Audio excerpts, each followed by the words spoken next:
Assalamualaikum warahmatullahi wabarakatuh.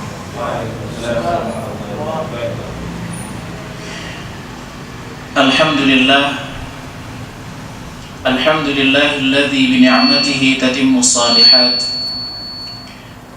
wa bi fadlihi tatanazzalul khairat wal barakat wa bi tawfiqihi tatahaqqaqul maqasid wal ghayat. Asyhadu an la ilaha illallah wahdahu la syarika lah wa asyhadu anna Muhammadan abduhu wa rasuluh ballagha ar-risalah wa adda al-amanah wa nasaha lil ummah wa jahada fillahi haqqa jihadi wa tarakana 'ala al-mahajjati al-bayda layluha kanahariha la yasiru 'anha illa halik. Allahumma salli wa sallim 'ala Muhammad wa 'ala alihi wa ashabihi wa 'ala kulli man sara 'ala nahjihi ila yaumi la yanfa'u malun wala banun illa man atallaha biqalbin salim.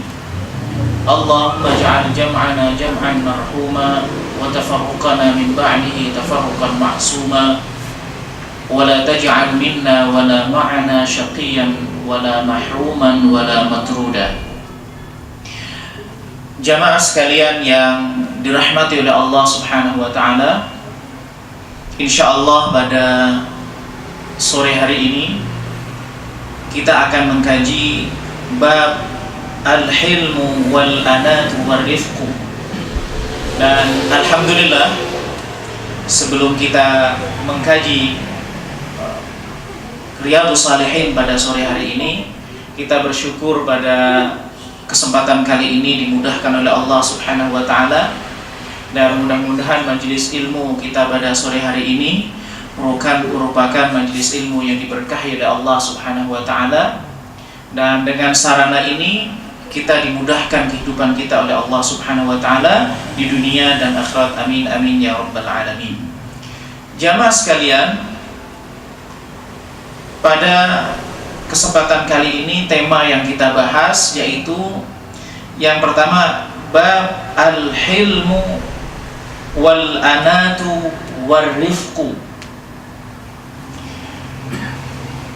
Yang dimaksud dengan al-hilmu, jadi bab pembahasan tentang al-hilmu wal anatu war rifqu. Yang dimaksud dengan al-hilmu itu adalah, saya berikan contoh. Ketika kita disulut emosi, ada masalah atau ada orang yang melakukan sesuatu terhadap kita, kemudian kita bisa meluapkan emosi kita, tentu kita bisa untuk melampiaskan amarah kita, tetapi kita menahan diri, itu namanya al-hilm. Bahasa kita menahan emosi atau menahan diri atau memaafkan orang yang salah kepada kita, itu namanya al-hilm. Kemudian al-anat, yang dimaksud dengan al-anat itu adalah tidak tergesa-gesa, tidak terburu-buru, tidak reaktif. Kalau ada sesuatu yang menyulut emosi, tidak langsung kita bersikap, nah itu namanya al-anat. La yata'ajjal, jadi tidak terburu-buru. Kemudian ar-rifqu itu lemah lembut. Jadi kita menyikapi suatu masalah, kita menyikapi sesuatu problem itu dengan lemah lembut. Nanti insyaallah contohnya akan kita bahas satu persatu sebagaimana yang ada dalam peristiwa pada masa Rasulullah Sallallahu Alaihi Wasallam. Al-Imam An-Nawawi memulai pembahasan tentang al-hilmu wal anatu war rifqu ini dengan firman Allah Subhanahu wa taala, a'udzu billahi minasyaitonir rajim, wal kadhimina al-ghaidha wal 'afina 'anil nas wallahu yuhibbul muhsinin. Orang-orang yang menahan emosi mereka, wal 'afina 'anil nas, dan memaafkan kesalahan orang manusia, kesalahan orang lain, wallahu yuhibbul muhsinin, dan Allah menyukai orang-orang yang berbuat baik.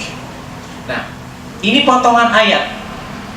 Sebenarnya ayat ini secara sempurnanya adalah tentang karakter orang-orang yang bertakwa. Yang Allah mulai itu, wasari'u ila maghfiratin min rabbikum wa jannah dan bergegaslah menuju ampunan Allah Subhanahu wa taala dan surga yang luasnya itu langit dan bumi, yang kemudian Allah sebutkan u'iddat lil muttaqin, yang Allah siapkan untuk orang-orang yang bertakwa. Siapa saja karakternya, apa indikator ketakwaan itu? Allah sebutkan alladzina yunfiquna fis sarra'i wad dharra, orang yang menginfakkan fis sarra'i wad dharra, ketika situasi senang atau situasi tidak menyenangkan.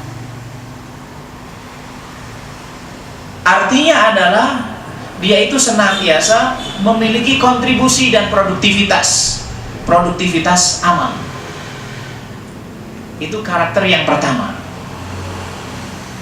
Kemudian yang kedua Allah sebutkan ini wal kadhimina al ghaidha wal 'afina 'anil nas wallahu yuhibbul muhsinin. Karakter pertama adalah produktif amal. Kemudian yang kedua ini al-hilmu, mampu menahan emosi, mampu menahan diri, yang disebutkan kan wal kadhiminal ghaidha wal 'afina 'anil nas wallahu yuhibbul muhsinin. Itu yang kedua. Jadi al-hilmu pada pembahasan kita kali ini itu merupakan salah satu indikator, salah satu karakter orang bertakwa. Maka konsekuensinya adalah kalau kita melihat seseorang misalnya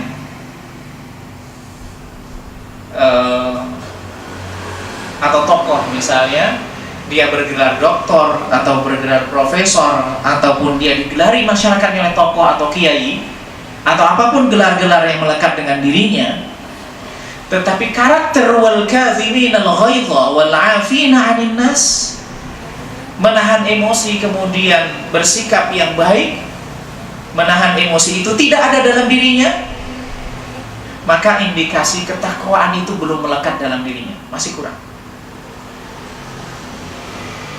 Jadi kita bisa melihat, jadi kalau belum ada al-hilm pada diri seseorang, maka berarti ada yang kurang dalam dirinya. Contohnya apa? Ketika dia merespon suatu masalah itu dengan kata-kata yang tidak bijak, gampang mengolok-olok, atau dia merespon sesuatu yang sikapnya negatif dengan negatif yang sama. Nah, kemudian karakter yang berikutnya, yang kelanjutan ayat ini, walladzina idza fa'alu fahishatan aw zalamu anfusahum dzakarullaha fastaghfiru lidzunubihim wa may yaghfiru dzunuba illallah wa lam yusirru ala ma fa'alu hum ya'lamun. Jadi apabila dia orang bertakwa itu melakukan fahisyah, fahisyah itu dalam bahasa Al-Quran itu adalah sesuatu yang keji.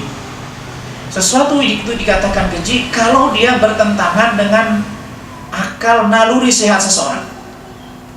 Dan biasanya dalam Al-Quran kata fahisyah itu ada dua kemungkinan.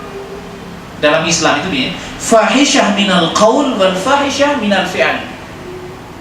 Kalau al-fahisyah minal qaul, perkataan fuhish, itu perkataan kotor yang biasanya kebun binatang itu. Ya, paham kan dok? Kalau misalnya ada keluar kebun binatang dari lisannya, berarti fahisyah minal qaul, perkataan yang fahish, perkataan yang keji. Tapi kalau fahisyah minal fi'al atau fahisyah minal a'mal, fahisyah yang berupa perbuatan, itu biasanya tidak jauh dari zina dan sejenisnya. Biasanya begitu.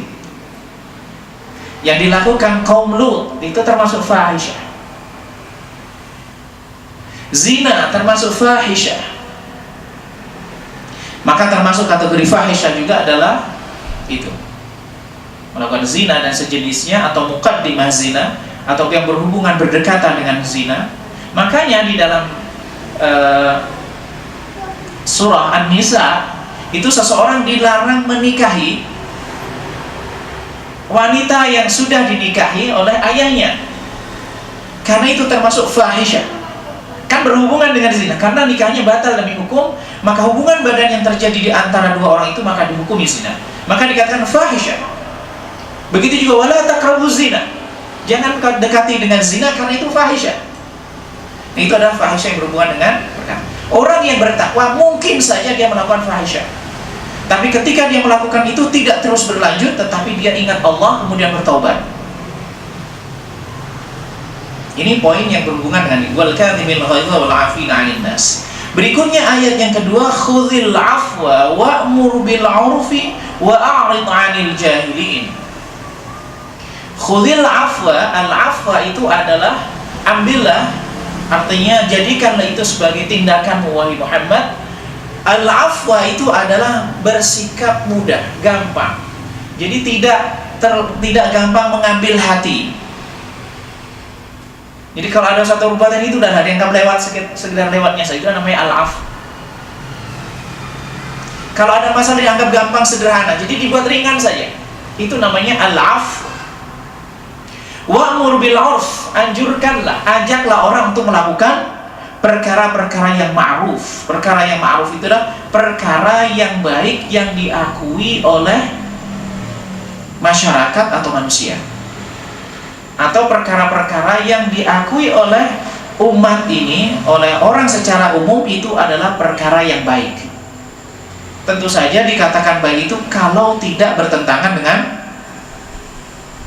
ketentuan-ketentuan syariat. Ada perkara yang menurut masyarakat itu baik, tapi belum tentu baik menurut syariat. Ada perkara yang itu menurut masyarakat tidak baik, tapi secara syariat itu adalah baik. Saya mohon maaf, ini agak-agak sedikit. Contohnya, mohon maaf, hubungan sebelum nikah, artinya pacaran, itu adalah sesuatu yang mentradisi di masyarakat kita. Secara syariat itu tidak baik, tapi sebagian masyarakat kita itu menganggapnya adalah sesuatu yang baik, ya kan? Karena itu menganggap itu perkenalan dulu, kan? Atau bahasanya ta'aruf, tapi ta'aruf yang diselewengkan. Jadi masyarakat menganggap itu baik, tapi itu secara syariat tidak baik. Saya berikan satu contoh kasus begini. A dan B ini laki-laki dan perempuan, saling menyukai. Ya, kita kenal hubungan pacaran itu. A ini laki-laki, B ini perempuan.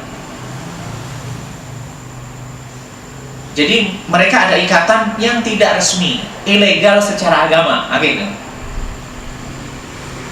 Tapi tidak melakukan tindakan-tindakan yang sampai pada zina, tidak. Tiba-tiba tanpa memberitahu si A, tanpa ada mendung, tanpa ada petir, begitu ibaratnya kalau bahasa ini, si B ini menikah dengan laki lain. Masyarakat mengatakan itu apa, Pak? Berkhianat atau mengkhianati cinta, benar? Benar. Tapi secara syar'i itu tidak masalah. Bukan pacarannya, ya. Secara syar'i A dan B ini, misalnya B tiba-tiba menikah dengan orang lain, kan misalnya, tiba-tiba datang ke orang tuanya, melamar. Si yang perempuan ini, saya ini sudah waktunya nikah. Si A ini tidak, udah ditunggu-tunggu datang orang tua, nggak datang-datang. Tiba-tiba ada orang datang, pengen menikahi, dan dia laki baik-baik. Oke, diterima lamarannya, nikah. Si A mengatakan dia tidak setia, dia berkhianat. Tapi apakah secara syar'i itu dihukum berkhianat? Tidak. Secara syar'i ketika si B ini menikah, justru itu adalah dia menjalankan agama. Dan dia tidak berdosa sama sekali. Ketika dia misalnya tidak ngomong kepada si A bahwa saya mau nikah dengan ini, atau izin, atau diputuskan segala macam. Secara syar'i boleh, sah 100%. Kenapa? Karena hubungan antara A dan B ini adalah ilegal, tidak diakui oleh syariat. Maka ketika si B atau si A ini menikah dengan orang lain, tidak ada masalah. Tapi masyarakat kita secara umum mengatakan bahwa si B ini berkhianat. Padahal secara syar'i tidaklah berkhianat. Ini saya ingin berikan satu pemahaman bahwa kadang sesuatu itu diselewengkan. Al-'urf itu adalah sesuatu yang baik dan diakui baik oleh syariat. Wa a'rid 'anil jahilin, dan engkau tinggalkanlah, jangan berpalinglah dari orang-orang yang bodoh. Yang dimaksud dengan bodoh ini, meskipun ayat ini diturunkan pada masa Rasulullah SAW, al-jahilin di sini bukanlah maksudnya jahiliyah, bukan jahiliyah, bukan. Al-jahilin itu dimaksud adalah orang-orang yang tidak mengerti.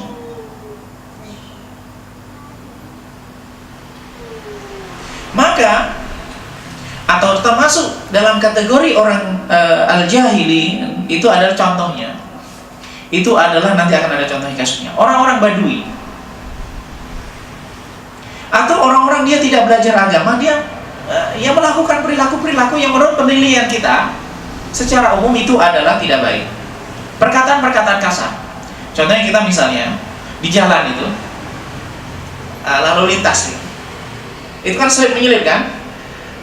Kalau ada yang melanggar, biasanya kasus ini sering terjadi, ada gesekan begitu, siapa yang marah duluan itu biasanya benar. Maka kalau dia itu salah, dia marah benar, yang penting marah dulu, tak peduli dia salah atau benar.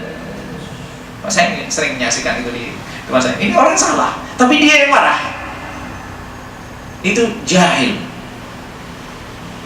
Perilaku itu perilaku kebodohan. Atau misalnya berdebat dengan seseorang yang tidak mengerti. Ulama saja itu kalau berdebat dengan orang tidak mengerti, Imam Syafi'i misalnya, selevel Imam Syafi'i, kalau berdebat dengan orang salah, orang yang tidak mengerti itu kalah. Kenapa? Kenapa kalah? Karena orang yang tidak mengerti biasanya pokoknya begini.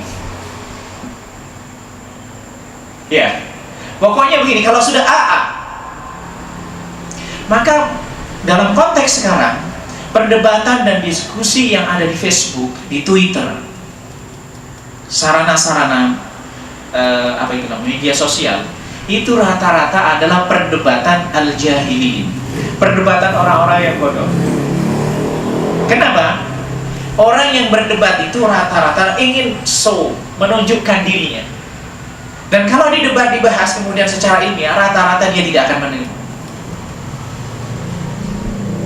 Maka hindari perdebatan semacam itu. Kenapa?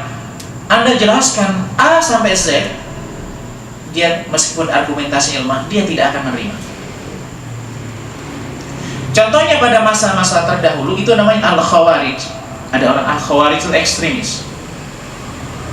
Saya pernah di debat teman saya dulu, teman akrab, sudah sekian lama nggak ketemu, tiba-tiba nyapa saya di Facebook. Nyapa saya, udah lama nggak ketemu, tiba-tiba nyapa, sapaan-sapaan secara sederhana. Kemudian dia menanyakan sesuatu, menanyakan ini bukan untuk ingin tahu, tapi ngetes. Jadi orang tanya itu macam-macam. Ada tanya, dia ingin tahu, itu baik. Ada tanya ingin ngetes, ini berbahaya. Ada lagi tanya dia ingin agar orang lain tahu. Dia sudah tahu, tapi dia menanyakan masalah itu agar orang tahu. Ada lagi kasusnya orang tanya dia ingin jatuhkan orang lain. Karena dia tanya supaya ustadznya, supaya dia itu menjawab yang nanti menjatuhkan si orang yang lainnya. Itu juga tidak baik. Jadi orang bertanya itu macam-macam. Dan dia bertanya itu ingin ngetes. Akhirnya dia ngajak dialog, tapi sebenarnya itu ngajak berdebat. Saya sudah sampaikan tafsir dari segala rujukan dan segala macamnya, dan segala referensinya. Ya, dia muter-muter saja. Maka inilah sebenarnya perdebatan wa'a'id 'anil jahilin. Orang-orang semacam ini jangan disikapi secara emosi, sudah tinggalkan saja, biarkan saja. Begitu. Jadi jangan kita terus melibatkan diri dalam hal-hal yang bodoh semacam ini. Begitu. Jadi al-jahilin maksudnya orang-orang yang tidak mengerti.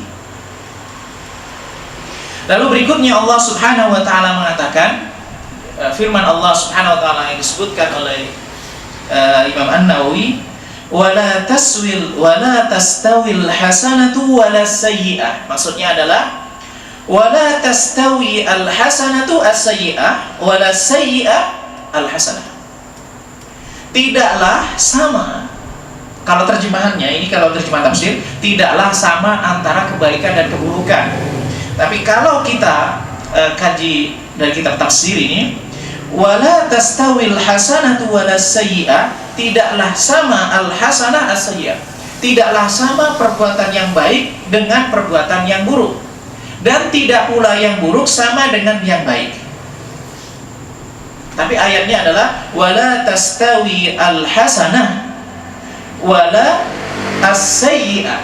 Maksudnya adalah wala tastawi al hasanah, tidaklah kebaikan itu sama as-sayyi'ah dengan keburukan. Wala sayyi'ah, dan tidak pula yang buruk itu sama dengan al-hasanah. Begitu. Jadi ini menguat.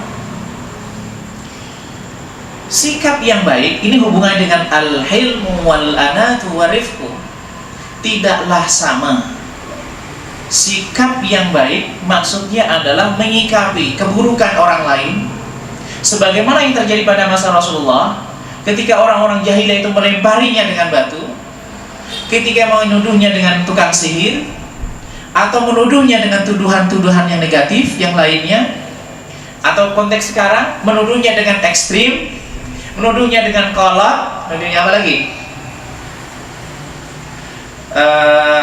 Nuduhnya terbelakang, dan segala macam tuduhan-tuduhan itu, kalau kita menyikapinya dengan sikap yang lapang dada, itu berbeda dengan ketika kita menyikapinya dengan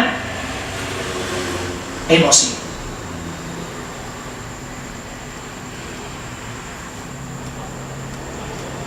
Nah, ini bedanya orang yang tersibghah dengan sunnah Rasulullah dengan orang yang tidak tersibghah dengan sunnah Rasulullah sallallahu alaihi wasallam adalah ketika dia berdiskusi dengan orang lain.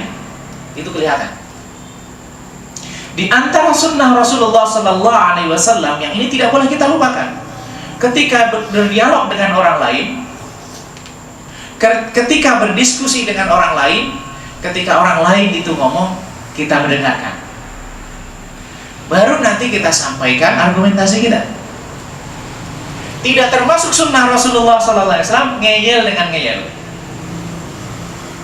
Atau misalnya seseorang mengatakan dengan kata-kata yang kotor, dengan mengatakan misalnya ekstrim, mengatakan dengan bodoh, mengatakan dengan goblok, mengatakan dengan segala macam, kemudian kita balas lagi dengan kata-kata yang sama. Berarti kalau kita melakukan itu, berarti sayyi'ah bisayyi'ah, keburukan dengan keburukan. Berarti tidak ada yang namanya sifat lapang dada, sifat al-hilmu tadi, dan kita tergesa-gesa. Maka ini saya tidak menyebutkan kelompok-kelompok tertentu atau siapapun, karena ini terjadi di semua level. Kalangan terpelajar bisa saja, kalangan tidak terpelajar juga ada. Kita saksikan semuanya ini. Idfa' billati hiya ahsan, maka balaslah itu dengan cara yang ahsan, dengan cara yang terbaik, dengan cara yang terbaik. Ketika diskusi, atau ketika ada orang emosi, atau ada tetangga kita misalnya gunjingkan kita, karena ada satu ungkapan, satu riwayat mengatakan itu perkataan Ali radhiyallahu taala anhu, ridwan nasi ghayatun la tudrak. Ridwan nas, keridoan manusia, kerelaan atau orang suka dengan kita semuanya itu adalah ghayatun la tudrak, keinginan atau tujuan yang sama sekali tidak akan, atau yang tidak mungkin dicapai. Clear maksudnya? Jelas? Jadi kalau kita itu ingin membuat semua orang itu senang dengan kita, ridho dengan kita, itu sama sekali tidak akan mungkin terjadi. Sebaik apa kita, sebaik apapun kita berusaha semaksimal mungkin pun, pasti akan ada satu atau dua orang yang tidak akan ridho dengan kita. Pakaian kita mau ikuti gaya semua orang yang inginkan, tidak semua orang akan ridho dengan kita. Pasti akan ada satu dua orang yang tidak ridho. Contohnya kasus walimah. Kita mengadakan walimah itu dengan sederhana sekali, meskipun dengan cara misalnya Abdurrahman bin Auf dengan 1 ekor kambing misalnya, atau kita buat acara itu dengan undangan 1.000, 2.000, 3.000, pasti akan ada satu atau dua orang yang mencela. Itu pasti ada. Kita mau mengikuti syariat secara sempurna ataupun tidak, itu pasti akan ada orang yang gunjingan kita. Ridhon nasi ghayatun la tudrak. Tetapi yang terpenting adalah kita membalas sikap orang lain itu dengan cara yang terbaik. Dan di antara sikap yang terbaik, sehingga saya itu perkataan Imam Syafi'i, kalau nggak salah ya, tarkul jawabi 'alal jahili jawabu. Tidak memberikan jawaban kepada orang bodoh itu jawaban. Paham maksudnya? Jadi kalau ada orang bodoh itu maksudnya bukan berarti dia tidak belajar, itu tidak. Yang dimaksud dengan kebodohan ini adalah sikap yang bodoh. Sikap bodoh itu apa? Tergesa-gesa, gampang mengumpat, gampang meluapkan emosi, itu sikap bodoh. Jadi bukan dia misalnya, walaupun dia bergelar profesor, doktor, tapi dia emosinya gampang meluapkan emosi. Kalau dia marah, semua itu melempar melayang, piring melayang, buku melayang, semuanya melayang. Itu adalah jahil. Sikapnya itu sikap bodoh. Jadi bukan kebodohan ini maksudnya bukan berdasarkan titel tertentu, tapi adalah sikap. Jadi kalau ada orang bersikap bodoh, artinya sikapnya itu tidak mencerminkan bahwa dia orang berakal, orang yang baik, memperhatikan etika, maka tinggalkan saja, tidak usah dijawab, selesai. Karena itu masalah akan selesai dengan kita meninggalkan berikan jawaban. Kalau kita akan memberikan jawaban, maka itu akan semakin panjang dan tidak akan selesai. فَإِذَا الَّذِي بَيْنَكَ وَبَيْنَهُ عَدَاوَةٌ كَأَنَّهُ وَلِيٌّ حَمِيمٌ. Kalau semula dengan respon, dengan sikap yang terbaik itu, yang semula akan ada permusuh, yang semula itu menjadi musuh, bisa berbalik menjadi orang yang baik, mencintai, bahkan menjadi pembelanya. Itu bisa terjadi. Maka kalau orang buruk kepada kita, sebenarnya kalau kita kasih sesuatu terus menerus, itu tidak akan bertahan lama dia. Ini terjadi pada zaman Rasulullah SAW. Orang Yahudi itu memusuhi Rasulullah SAW. Tapi ada seorang anak itu ternyata biasa membantu Rasulullah SAW. Ketika anak ini sakit, Rasul berkunjung. Dan Rasulullah tahu ini ada tanda-tanda bahwa ini sudah tidak mungkin usianya akan lebih panjang lagi. Lalu Rasulullah SAW aslim, menawarkan masuk Islam. Tapi anak ini melihat ke ayahnya. Ayahnya ini rela nggak gitu? Setuju nggak begitu? Tapi orang Yahudi ini mengatakan, "Ati' Abul Qasim." Ikuti apa yang diminta oleh Abu Al-Qasim. Abu Qasim maksudnya adalah Rasulullah Shallallahu Alaihi Wasallam. Dan kita tidak boleh memiliki kunyah Abu gitu misalnya dengan gelar Abu Al-Qasim, karena ini khusus untuk Rasulullah Shallallahu Alaihi Wasallam. Ati Abul Qasim. Padahal orang Yahudi memusuhi Rasulullah Shallallahu Alaihi Wasallam, tapi perilaku Rasulullah SAW, sikap beliau semacam itu, akhirnya anak Ati Abul Qasim udah ikuti aja. Ini contoh bagaimana Rasulullah SAW berinteraksi dengan orang non-Muslim. Nah. Wa ma yulaqaha illa alladzina sabaru wa ma yulaqaha illa dzu hazzin 'adzim, dan tidaklah orang bisa mendapatkan sikap itu kecuali orang yang diberikan oleh Allah Subhanahu wa taala, kecuali orang-orang yang bersabar. Dan orang yang mendapatkan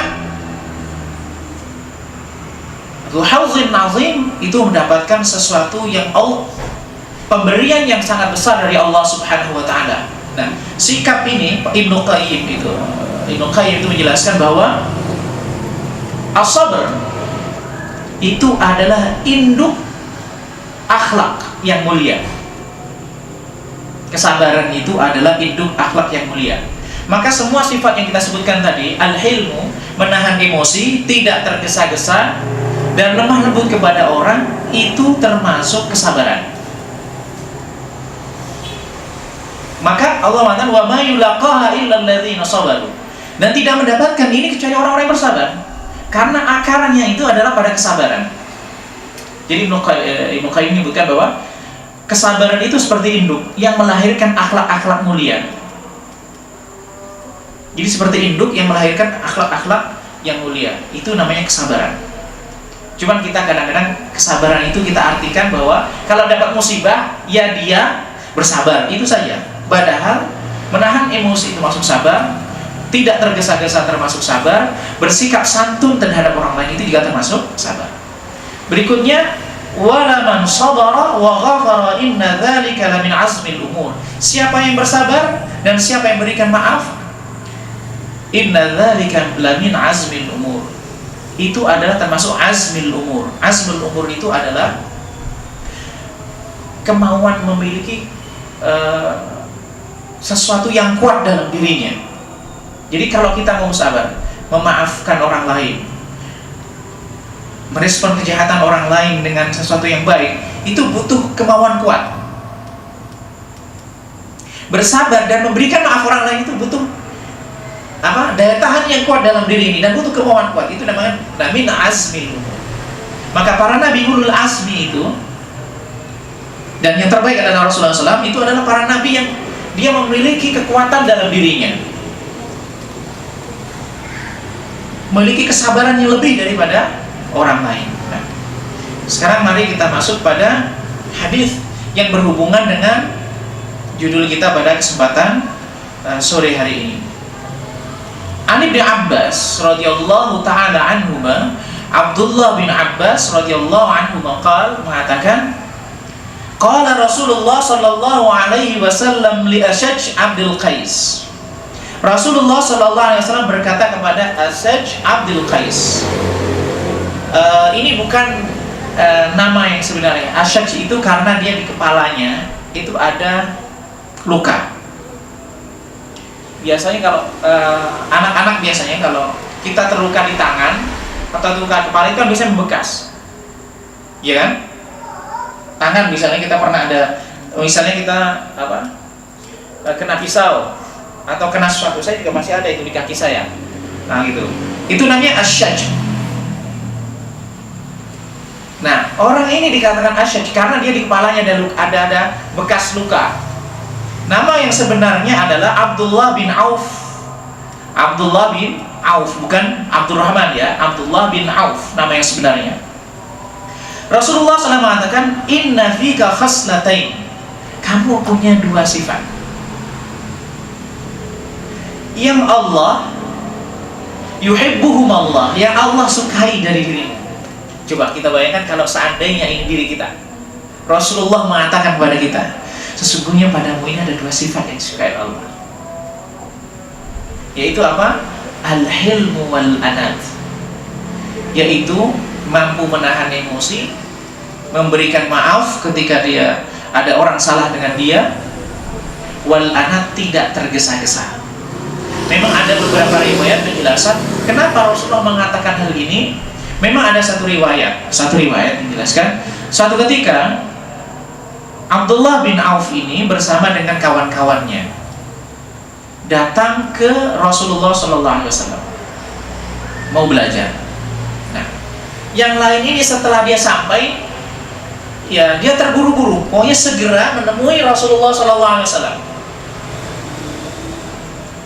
Ya seperti orang mendapatkan sembako gitu ya.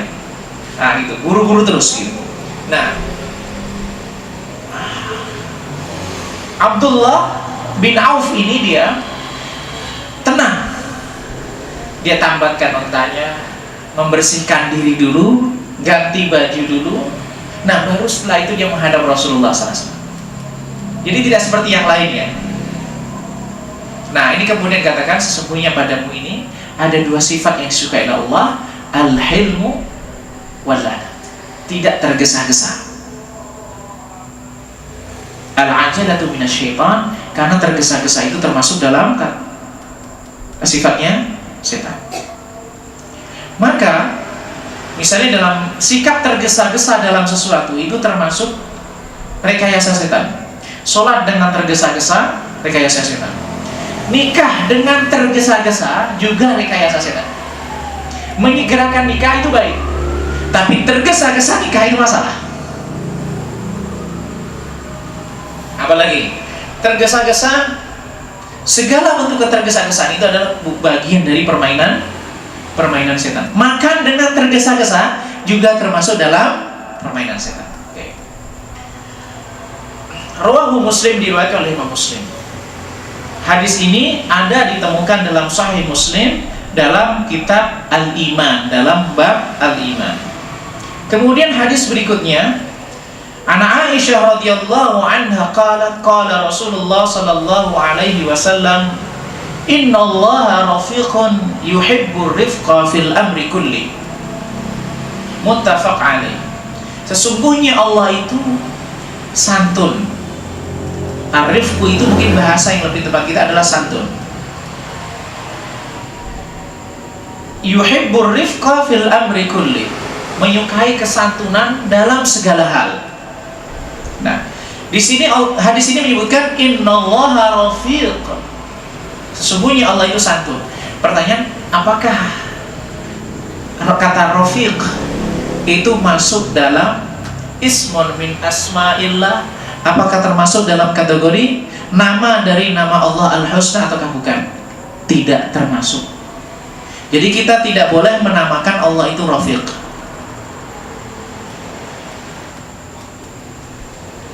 Tapi ini bab hanya menjelaskan, bukan nama Allah Subhanahu wa ta'ala. Jadi kita tidak misalnya mengatakan namanya anaknya Abdul Rafiq gitu misalnya, karena Allah kan Rafiq gitu. Jadi jangan dinamakan anaknya Abdul Rafiq, karena dia bukan asma min asma'illah, bukan nama dari nama Allah Subhanahu wa ta'ala. Contohnya kan kita misalnya Abdullah, Abdul Rahman. Ar-Rahman itu nama Allah. Begitu. Tapi Ar-Rafiq itu bukan nama dari nama Allah Subhanahu wa ta'ala. Jadi Rasulullah menyebutkan ini hanya sekedar menjelaskan, bukan dalam rangka menyebutkan nama dari nama Allah SWT. Nah, Allah menyukai segala sesuatu yang bersifatnya lemah lembut atau santun. Nah, ini ada hadis riwayat yang berhubungan dengan ini. Ini juga ada berhubungan dengan hadis-hadis yang berikutnya. Suatu ketika Rasulullah ini sedang bersama dengan Aisyah radhiyallahu anha. Duduk berdua dengan Aisyah radhiyallahu anha. Tiba-tiba ada orang Yahudi datang. Orang Yahudi ini bilang, Assalamualaikum. Gimana? Assalamualaikum. Kalau antum ada orang ngomong gitu, kira-kira jawabnya gimana? Kelihatannya kan Assalamualaikum kan? Nah, orang Yahudi ini dia itu ingin karena ini kebiasaan. Karena mereka juga mengatakan ra'ina kepada Rasulullah SAW kan gitu. Tapi kemudian umat Islam juga dilarang untuk mengatakan kepada Rasulullah ra'ina. Jadi dia biasanya melesetkan kata-kata. Nah, contohnya ini biasanya Assalamualaikum, dia menggunakan kata Assalamualaikum. Mirip kan? Tapi maknanya jauh. Kalau Assalamualaikum itu maknanya semoga diberikan keselamatan. Tapi kalau Assalamualaikum kebinasaan, semoga engkau binasa.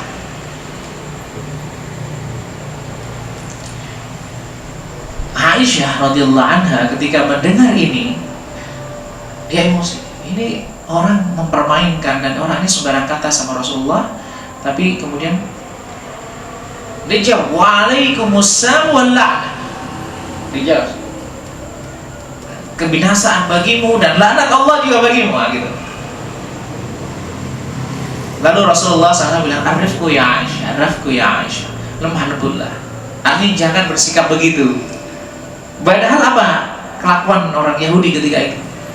Jadi katakan, "Assalamualaikum, binasa kamu." Gitu, kurang lebih begitu. Tapi jawabnya, Aisyah dijawab, "Engkau yang binasa dan laknat Allah bagimu."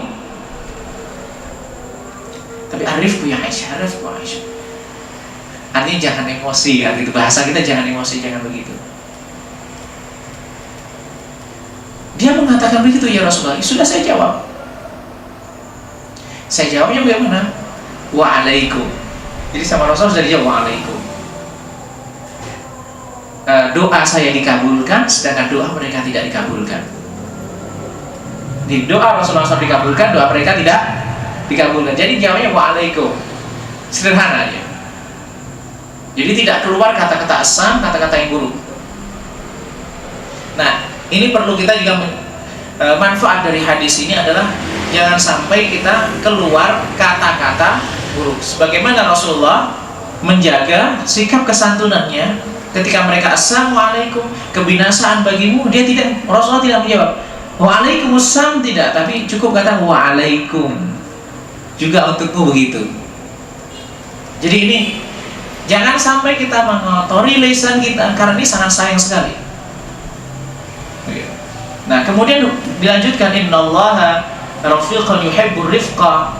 Sesungguhnya Allah itu adalah lemah lembut, menyukai sesuatu yang lembut. Dan ini juga hadis yang sama, "Innallaha rafiqun yuhibbur rifqa." Sesungguhnya Allah itu adalah lemah lembut, santun, yuhibbur rifqa, menyukai sesuatu yang santun.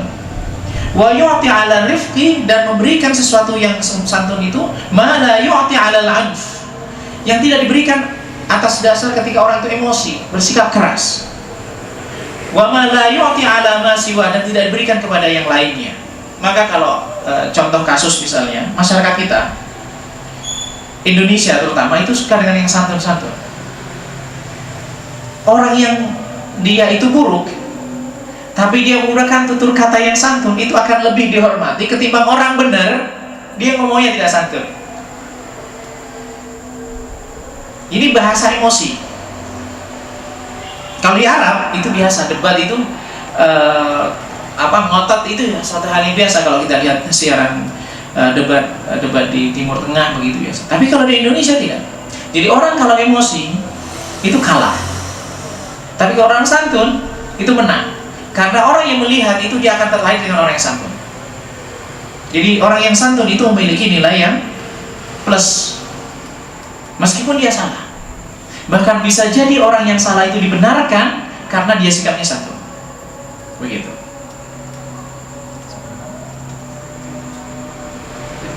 Bisa jalan. Berikutnya hadis Nabi SAW, "Inna rifqa," sesungguhnya santun itu, ini masih riwayat Aisyah, "la yakunu fi syai'in illa zana." Tidaklah kesantunan itu atau lemah lembut itu pada seseorang atau pada sesuatu, melainkan dia akan menambah, menjadikan indah. Wa la yunza'u min syai'in illa syana, dan tidaklah dicabut kelembutan itu dari seseorang, maka dia akan membuatnya menjadi buruk. Rawahu Muslim, diriwayatkan Muslim. Maka ini kita sebagai seorang muslim, ini perlu, atau aktivis dakwah, atau orang yang misalnya kita membawa agama, menyiarkan agama ini, sikap kesantunan itu penting. Maka kita, salah satu sikap kesantunan itu adalah tidak gampang memvonis. Saya ingin berikan satu contoh apa yang terjadi dengan saya. Ini salah satu contoh. Saya pernah sholat dengan seseorang di samping saya.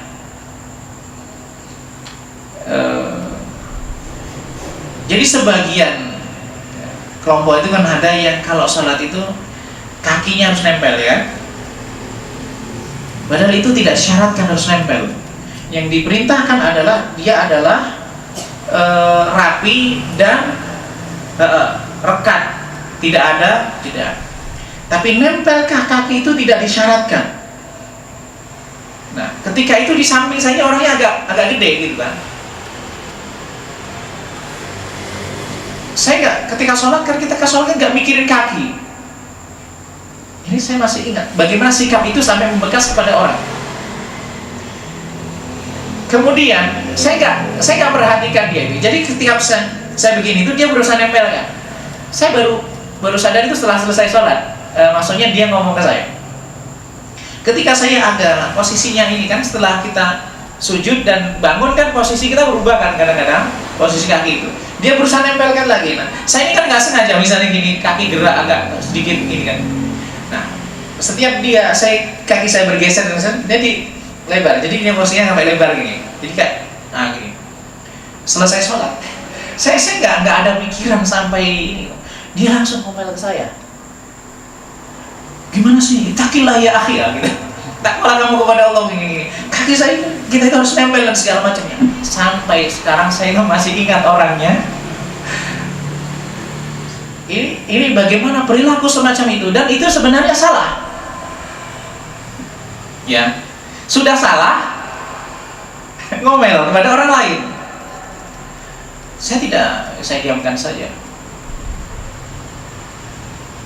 Tapi perilaku itu membuat saya geli begitu. Artinya efeknya itu sampai diingat. Jadi kalau ada orang cerita tentang bagaimana masalah melapatkan kaki, itu saya ingat kisah ceritanya ini karena itu terjadi dengan saya. Itu bagaimana efek sikap yang keras dan kasar terhadap orang lain. Apakah saya tersinggung? Dan enggak. Saya enggak marah, tidak. Tapi sikapnya itu melekat. Jadi kalau nanti suatu saat saya ketemu dengan dia lagi, maka yang terbayang di wajahnya itu adalah masalah kaki harus menempel. Ini bahayanya sikap kasar. Jadi jangan sampai misalnya kita ketemu orang lain, yang diingat itu adalah itu. Sampai sekian tahun, mungkin sampai nanti tua, sampai semua uban, nanti kalau ketemu lagi, wah ini dulu orangnya yang pernah marah-marah ke saya gara-gara masalah kaki. Padahal saya sendiri ketika itu tidak berpikir sholat itu masalah semacam itu. Apakah saya dendam? Ya tidak.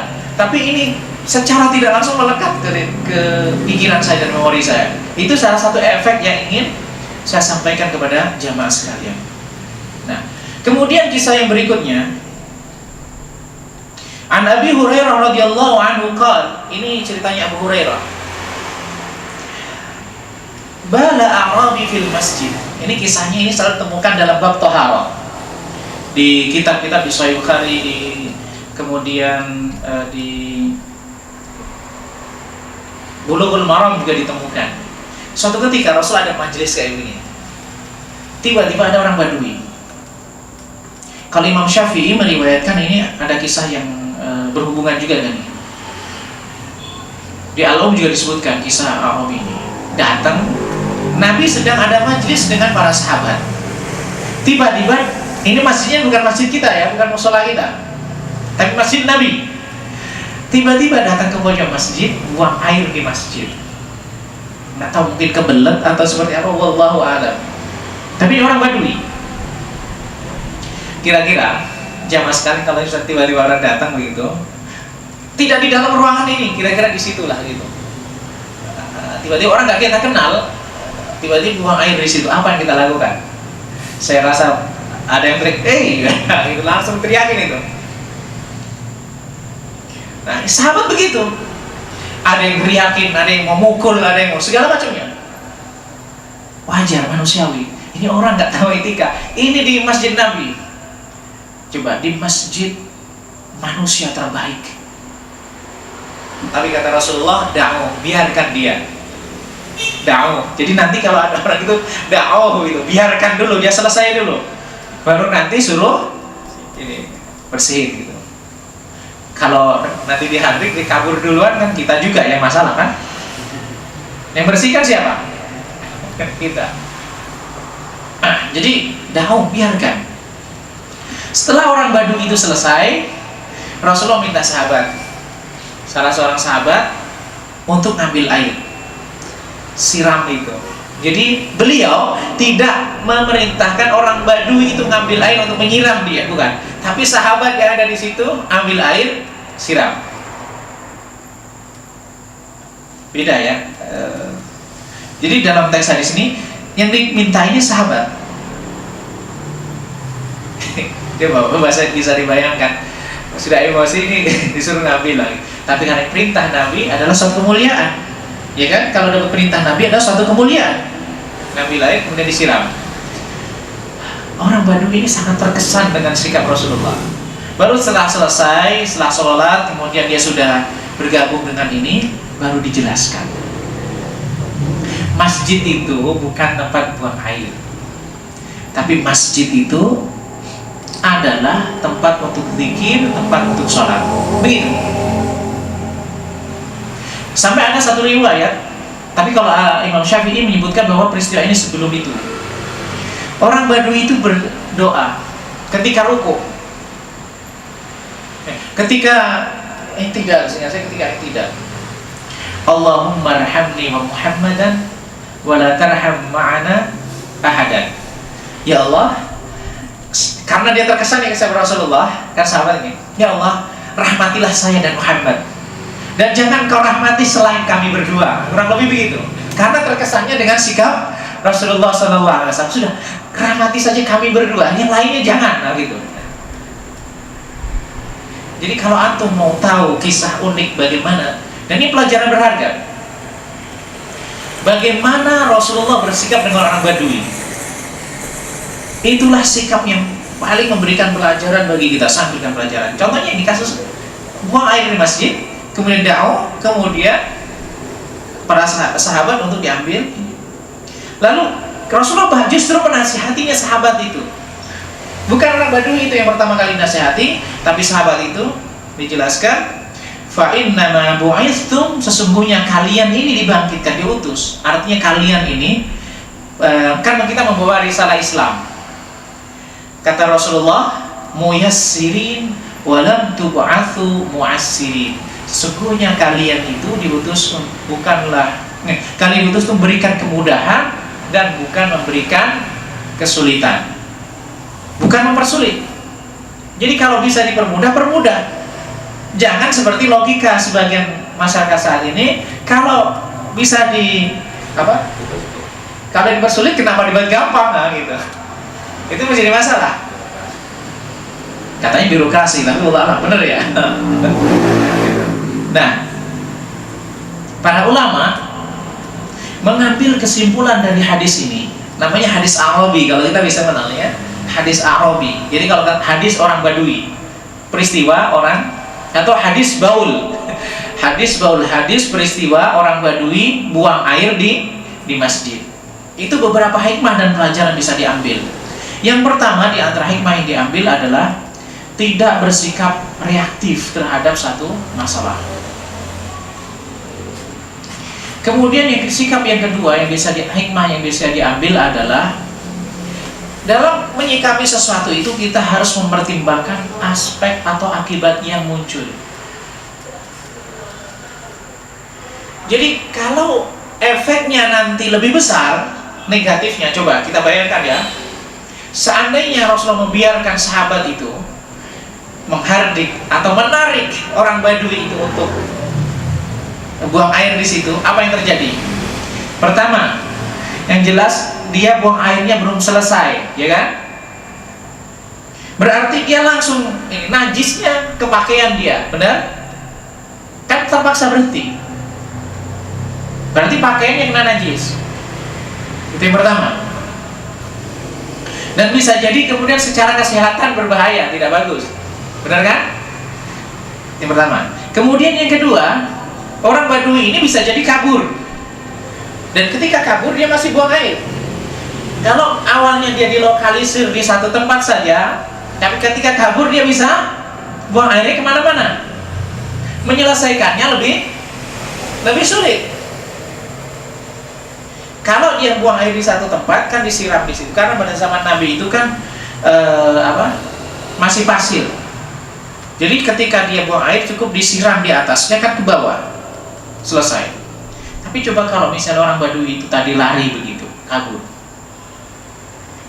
Semula di pojok masjid jadi ke tengah masjid atau ke pojok yang lainnya. Berarti yang disiram asal semula ada dari pojok saja, dia akan harus menyiram di tempat yang lainnya. Itu efek negatif yang berikutnya. Kemudian yang lebih berbahaya lagi adalah luka di perasaan dan hati orang Badui itu. Itu yang tidak mungkin bisa sembuh dalam 1, 2 atau bahkan selamanya. Kalau masalah najis bisa selesai, masalah buang air itu bisa selesai. Mungkin sahabat ketika itu sudah melupakan, tapi orang Badui itu ketika misalnya dipukul, dihardik, atau kata-kata kotor, justru dia yang seharusnya akan belajar dengan Rasulullah, dia tidak jadi belajar. Nah, maka kasus seperti yang saya ceritakan tadi terjadi dengan saya atau yang lainnya, bisa dibayangkan, saya sampai sekarang masih ingat kan. Nah, orang Badui itu kalau dihasil mungkin dia sampai akhir hayatnya dia akan ingat. Tapi karena kesan negatif, kesan positif itu sampai dia teringat, ya kan? Bagaimana kesan pertama dengan Rasulullah, bahwa dia diperlakukan sangat manusiawi. Nah, pelajaran berharga yang berikutnya adalah kita itu harus memperlakukan manusia seburuk apapun secara manusiawi. Kita perlakukan secara manusiawi, jangan sampai kita memperlakukan tidak manusiawi. Kita juga mempertimbangkan perasaan orang lain. Mohon maaf, ada sebagian kalangan ketika menyaksikan orang salah atau kita tidak setuju dengan sikap orang lain, mohon maaf, tato misalnya ya, ada orang bertato, kita langsung misalnya sinis, pandangannya kayaknya ini nggak level deh gitu. Atau kayak ini kita memandang bahwa seakan kita ahli surga, dia ahli neraka, padahal kita berdua ini atau kita dengan dia belum ada yang tertulis atau bukan masa tertulis, belum ada ayat atau hadis yang menyatakan kita dan dia itu ahli surga atau ahli neraka kan. Maka tidak ada jaminan, dan kita tidak tahu masing-masing kondisi kita nanti di akhirat. Maka tidak selayaknya kita merasa lebih dari orang yang misalnya kita melihat sesuatu yang buruk pada dirinya. Bukan berarti kita tidak setuju, bukan berarti kita setuju dengan keburukan, tidak. Tapi jangan sampai hati kita sampai merasa bahwa orang itu seakan-akan neraka dan kita ahli surga. Ini sangat berbahaya. Atau ketika kita menasihati orang lain itu dengan cara yang memang bisa menyakitkan. Kata-kata ittaqillah itu berbahaya. Mungkin diungkapkan di masa Nabi itu biasa. Ya, kalau di Arab kata ittaqillah ya akhi, itu adalah ungkapan yang sangat indah dan bagus didengar. Bertakwalah kamu kepada Allah. Takutlah kamu sama Allah. Itu hal yang biasa. Tapi kalau ungkapan kita di orang Indonesia, itu dia nggak suka yang terang-terangan.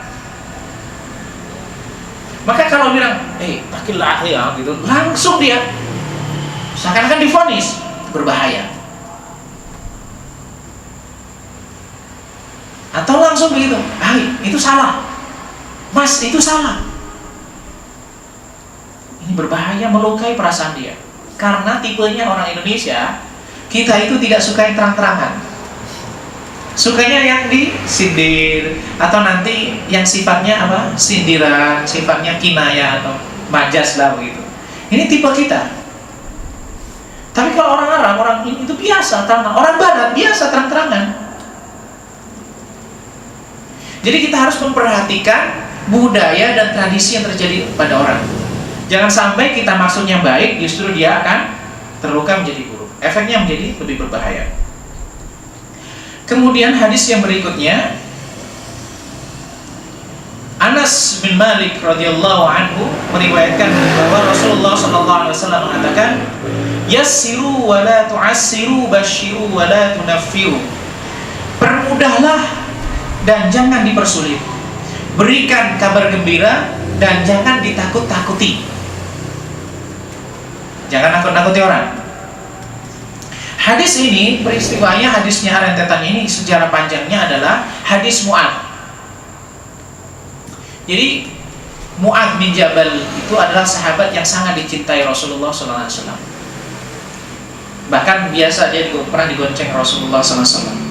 Bahkan Rasulullah pernah mengatakan kepada Mu'adz, "Hei Mu'adz, saya ini mencintaimu." Nah, tapi kita kalau di Indonesia bahaya ya. "Akhi, saya mencintaimu." Nah, itu bahaya nanti. Karena persepsi orang Indonesia, kata kalau laki-laki yang mencintai itu bahaya ini, nah gitu. Nah, jadi Rasul mengatakan begitu. Maka Rasulullah ajarkan doa kepada Mu'adz setelah selesai sholat. Nah, suatu ketika Mu'adz ini jadi imam. Mu'adz ini termasuk generasi muda di kalangan sahabat. Maka kalau generasi muda ini berbeda dengan generasi yang sudah tua. Maka para sahabat itu ahli fikih, ahli hadis, riwayat, itu semua rata-rata adalah ahli qiraah, itu generasi yang muda.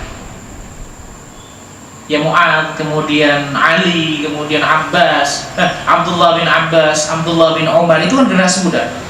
Nah, karena hafalan Qur'annya banyak, maka ketika sholat dia ayatnya panjang sekali. Mungkin surah Al-Baqarah atau surah ini. Nah, ini ada orang yang tua, dia baru pulang dari kebun, capek. Dia sholat makmum, di belakangnya Mu'adz yang dibaca surahnya panjang sekali. Akhirnya apa? Kudeta. Kudeta apa itu istilahnya? Dia keluar dari sholat jamaah, sholat sendiri. Udah, saya selesaikan saja sendiri. Dia keluar dari sholat jamaah, udah dia selesaikan sendiri, kemudian pulang. Ternyata jadi gunjingan. Ada yang mengatakan dia munafik. Ada itu munafik. Sampailah ke telinga orang itu, dia tidak terima, dia menghadap Rasulullah. Lalu Rasulullah panggil itu Mu'adz. Kemudian kata-kata Rasulullah yang sangat keras. Afattanun anta ya Mu'adz, afattanun anta ya Mu'adz, afattanun anta ya Mu'adz. Muhammad, engkau ini biang masalah. Mu'adz, engkau ini biang masalah. Fattan itu biang masalah, bahasa kita gitu. 3 kali. Tidakkah engkau bisa misalnya baca surah yang pendek? Jadi membuat fitnah. Nah, kemudian ini pesannya Rasulullah, yassiru wala tu'assiru, basyiru wala tunafiru. Maka begini, contoh kasus, ketika ada orang mu'allaf atau ada orang misalnya non muslim datang kepada kita, ingin dijelaskan tentang Islam. Pertanyaannya sederhana, "Mas, saya ini mau masuk Islam, apa yang harus saya lakukan?" Begini Pak, kalau Anda masuk Islam, pertama syahadat, kemudian yang kedua Anda sholat. Hanya saja kalau sholat ini kan tidak sah kecuali harus bersih dari najis, maka Bapak harus khitan segera mungkin. Ya. Jadi langsung syariat khitan yang beliau sampaikan.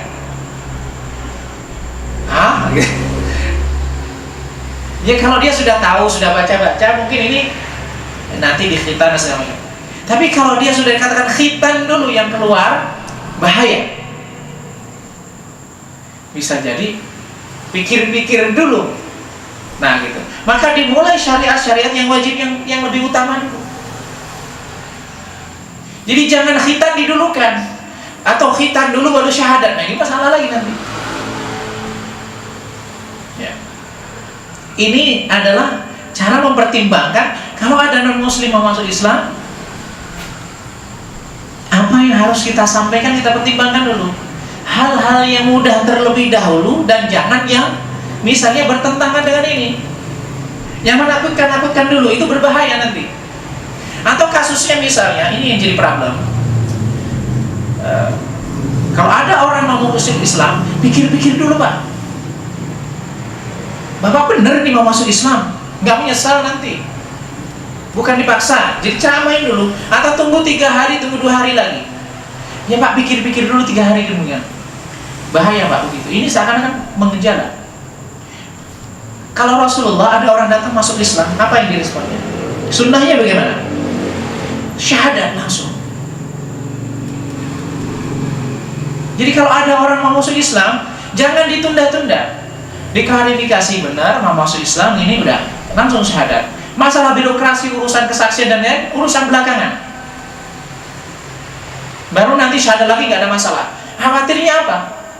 Kalau kita tunda-tunda besok misalnya, siapa yang tahu ajalnya setelah pulang dari Anda dia meninggal. Anda tolak dia bersyahadat. Jadi kalau ada yang mau masuk Islam udah syahadat. Supaya apa? Ketika dia keluar dia langsung sebagai seorang Muslim. Kalau meninggal dia sudah bersyahadat. Nah ini hal-hal yang harus didahulukan. Masalah khitan belakangan. Syahadat dulu, salat dulu, baru nanti yang lainnya. Maka ini dalam kategori basyiru, kabarkan gembira, wala tunafiru, dan jangan ditakut-takuti. Kalau memang sudah matang, ya itu nggak ada masalah. Begitu. Kemudian ini prinsip kita ya. Dalam pergaulan, dalam segala muamalah kita, dalam interaksi kita, maka didahulukan memberikan kemudahan. Orang baru belajar Islam, misalnya Anda harus qiyamul lail 11 rakaat. Baik. Nah, ini aturan yang harus kita mudahkan dulu, baru hal-hal yang nanti bertahap dan bertahap. Karena ada satu prinsip, satu ketika ada orang Badui, ini sebagai satu kisah yang lainnya, sebagai penutup, suatu ketika orang Badui datang kepada Rasulullah, dia menjelaskan tentang Islam, rukun Islam saya dijelaskan. Kemudian dia bilang, ya Rasulullah, saya mau cukup dengan ini saja, saya tidak akan nambah dan tidak mengurangi. Artinya dia yang wajib-wajib saja. Aflah in shadaqtu. Dia itu artinya aflah itu artinya apa? Dia bisa masuk surga kalau dia benar. Jadi orang itu melaksanakan yang wajib-wajib saja, nggak yang sunnah-sunnah itu, insya Allah masuk surga. Dengan syarat tidak melakukan dosa-dosa besar. Begitu. Karena itu parameter minimal itu adalah orang, kalau kita mau minimalnya itu adalah melaksanakan yang wajib-wajib saja. Yang sunnah itu ada lebih. Maka inilah standar minimal. Inilah untuk target untuk awal orang yang baru masuk Islam. Dan inilah basyiru wala yassiru wala tu'assiru, permudah dan jangan dipersulit. Dalam hal sikap juga begitu. Dipermudah dan jangan dipersulit. Basyiru, kabarkan gembira, wala tunafiru, dan jangan menakut-nakuti. Ada tanya atau jawab ya. Ya. Mungkin kita cukup sampai di hadis ini. Kalau ada yang ingin ditanyakan, ada yang ini, kami persilakan tentang hal ini. Ada yang ditanyakan? Kalau tutup ya. Kita tutup dengan kafaratul majlis. Subhanallahi bihamdika, asyhadu an la ilaha illa anta, astaghfiruka wa atubu ilaik. Assalamualaikum warahmatullahi wabarakatuh.